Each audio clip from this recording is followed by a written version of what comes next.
அஸ்ஸலாமு அலைக்கும் உறவுகளே! இன்னைக்கு பார்த்தீங்கன்னா, தேதி 24 சனிக்கிழமை. துணிய மிஷினில் போடலாமான்னு பார்த்தா, வானம் வந்து பார்த்தீங்கன்னா, கொஞ்சம் மேகமூட்டமா இருந்ததுங்க. அதனால நான் துணிய துவைக்கல. அப்ரீஷா மதர்சால விட்டுட்டு எனக்கு டிஃபன் தாங்க வாங்கிக்கிட்டேன் பொங்கல். மதர்சா முடிஞ்சதுமே பார்த்தீங்கன்னா, நான் ஸ்ட்ரெயிட்டா எங்க அக்கா வீட்டுக்கு வந்துட்டேங்க. அக்கா வீட்டுக்கு வந்துட்டுக்கு அப்புறம் பார்த்தீங்கன்னா, பசங்க ஜாலியாவே விளையாடிட்டு இருந்தாங்க. ஸோ என்னோட பையனும், என் அக்கா பையனும் எனக்கு வந்து சாண்ட்விச் செஞ்சு கொடுக்க சொன்னாங்க. Bread sandwich. அதுதாங்க செஞ்சிட்ருக்கேன். அதுக்கு ஃபஸ்ட்டு கடாய் வச்சுக்கிட்டு, நம்மக்கிட்ட இருக்கிற வெஜ்ஜிஸ் எல்லாமே நம்ம போட்டுக்கிட்டு, உப்பு, மிளகாய்த்தூள், கரம் மசாலா, 65 மசாலா இருக்கிறவங்க போட்டுக்கோங்க.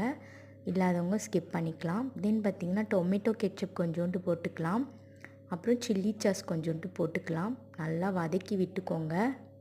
இது ரொம்பவே டேஸ்டியாக இருக்குங்க. வீட்டில் நம்மளே பசங்களுக்கு செஞ்சு கொடுக்கலாம். வெளியே வாங்கி கொடுக்காதீங்க.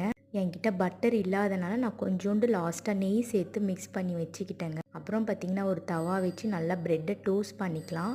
டோஸ்ட் பண்ணதுக்கப்புறம் பார்த்திங்கன்னா, நம்ம கடாயில் வச்சுருக்கிற வெஜ்ஜிஸை எடுத்து மிக்ஸ் பண்ணிக்கலாம். அப்புறம் பார்த்திங்கன்னா, கொஞ்சோண்டு சீஸ் கொஞ்சம் கொஞ்சமாக பிச்சு போட்டுக்கலாம்.